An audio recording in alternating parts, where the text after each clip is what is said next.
Kia ora koutou, Markie here. I'm up the mountain, though you wouldn't know it because the cloud has settled.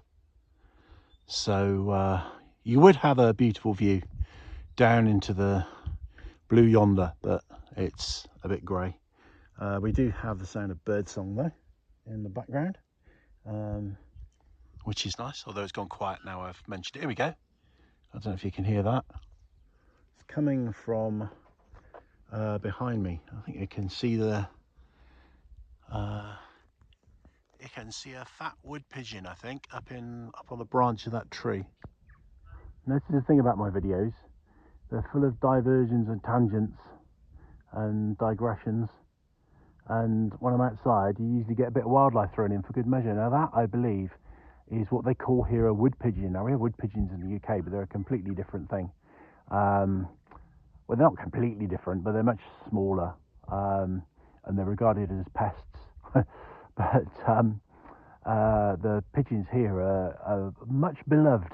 I don't think that's him making that call though, it's something else making that call. So, whoops, don't want to try and film people, invade their privacy. So that's the background noise. Hopefully, if you did pick that up, I don't know if you did. So, on to business then. What am I wanting to talk about? Well, in my usual off-the-cuff way of speaking, and with my ADHD, I usually forget something. And I forgot something very important from the video that I did on the ups and downs of being a YouTuber and a psychotherapist. And I forgot one very important thing, which I want to address today. And that is that when you are a psychotherapist, you have a very pure relationship with your clients. Getting a bit of a boring view of a bush, aren't you? I'll give you a bit of a wider view. You can see the clouds moving. So the therapeutic relationship is quite sacrosanct. So you don't contaminate it by engaging with your clients in any other way beyond the therapeutic relationship. So you don't, the biggest thing is you don't have a relationship. You don't engage with your clients romantically or sexually. You don't become friends. You don't engage in business ventures with them. You don't become business partners. So it's purely a therapeutic relationship, and there's lots of good reasons for that. Oh, that's the sound of a gate creaking. It's a metal gate. I thought it was the pipes of Pan then. I don't know if you heard that kind of high-pitched kind of sound. And partly it's because there's a power relationship. Although most therapy, there is a lot of collaboration and egalitarian. There's a sense of being very equal with the client, but you can't get away from the power relationship. It's always kind of an inevitability to some degree. So you have the advantage over someone who's your client, in a sense, that you could use to their disadvantage. So it's about the safety and the well-being of the client. Did you hear that? That's not one of the trumpets of the apocalypse. That's the gate creaking again. Quite a nice sound. And there's a little bit of blue sky, so maybe we will get a view before I finish the end of this video. So the relationship is designed to be a one-sided one, where the therapist is only interested in the client and the client's well-being.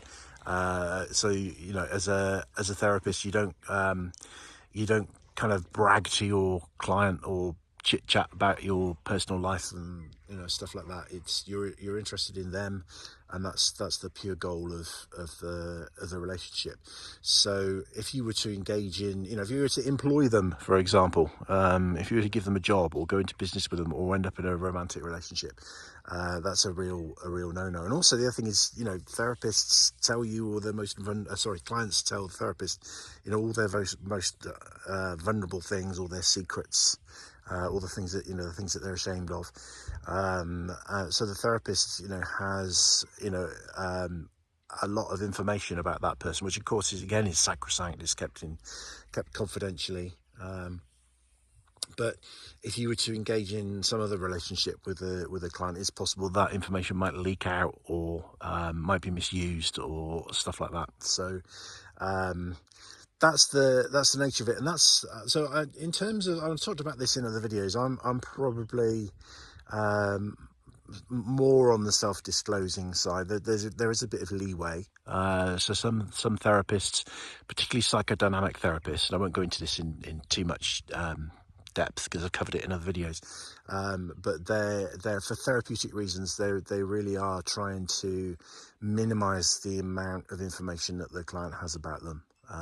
Not to be mean, not to be standoffish, but because there are therapeutic reasons for that. I work in a more friendly way. I will chit chat to an extent. I always, whatever I say and do in a therapy session, is always mindful. So if I do allow myself to chit chat with a client, I'm doing it because I know that or because I believe it's going to be in the best interest of a client. It's going to set them at ease, for example. And if I disclose a little bit about myself, it will make them feel more comfortable, more relaxed. So that's the way I work. I like to be warm. I like to be friendly. But I still have my boundaries around not letting that therapeutic relationship turn into something else. Now, there are areas where this has always been challenged from time to time. Is that, for example, the therapist might run a workshop or a group, and that's kind of different dynamic, when you're the facilitator of a workshop. Or for example, some therapists belong to 12-step groups like AA or something like that, and some of their clients might go to the same AA group. So there's always been dilemmas and difficult issues and stuff, and that's why one of the reasons why therapists always have a supervisor. Now, supervisor sounds like, if you think of a supervisor, you think of somebody in a workplace that's watching you and checking what time you come to work and making sure you don't leave early and making sure you don't slack. A supervisor in the therapeutic world is another therapist who you go to consult with, and they maintain the confidentiality, and you talk about your clients and your client work, and they keep that strictly confidential. Although they might talk about it with their supervisor, but they're not, it's the same boundaries that apply. And that supervisor is somebody that's often is quite rigorous with you and make sure that you're not getting hooked into, breaking any boundaries or doing anything unhealthy or anything that might not be in the client's interest, and supports you in your practice and all that kind of thing. So when we have, difficult ethical dilemmas and things like that, or practice dilemmas, we have somewhere to take them, someone to talk about. But the world has changed, even in my kind of short life, because I'm by no means old, and now we have things like YouTube. And so some of the people who are my clients, I will recommend my YouTube videos to, because a lot of my videos are they're partly made for that purpose, although I try to make them general as well, because I work in quite an educational way. So I share models, theories and techniques with clients, and often I don't really want to waste their therapeutic hour by talking at them for the whole time. I'll do some educational work within the session, but often I'll say, I think it'd be really helpful if you watched the video that I've done on attachment styles, for example. That's one that's often very useful for clients. So it means they get more value because they can get that free educational component, but they still have the therapeutic hour to talk about what's going on for themselves, to be listened to and to be heard.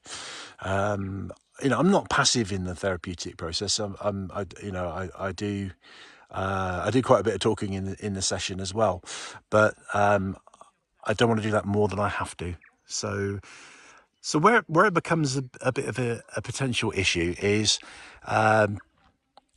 people who are clients who watch my videos then engage with my YouTube channel. So that's a kind of different relationship, isn't it? You know, being a subscriber or a follower of a YouTube channel means you kind of have, it's a kind of a virtual relationship in lots of ways, because, you know, generally speaking, if you're watching somebody's videos, they're doing the talking, you're doing the listening, but there is the ability, you know, the potential to comment in the comment section, and you are going to know a whole lot more about me as a person, not just as a therapist, through watching my videos, especially as you know, some of my videos are professional and therapeutic, or therapeutically orientated, and some of them are me goofing around. So that's a tricky one. So that's a compromise potentially. Generally speaking, it works. Bless you. You hear that if you heard that person sneeze. Generally speaking, it works okay. I've not had any problems with it yet, but it is something that I have to keep, you know, be aware of. Sorry, there's the phone case is gone a bit wonky, so it's showing in the left-hand corner of the screen. So it's something I have to manage and navigate, and it's a new thing, you know, for all therapists. Not all therapists have YouTube channels, but a lot of them do. Now, one way I could have got around this potentially is to have a very professional channel where I just put my, you know, just do presentations, and maybe a little bit more formally, perhaps. I don't know. And then if I do videos on goofing around, I have another YouTube channel. But then the actual logistics, I'm just going to give you a slight change of view. So we've got people yakking in the background now. But that's all okay. People are allowed to yak. So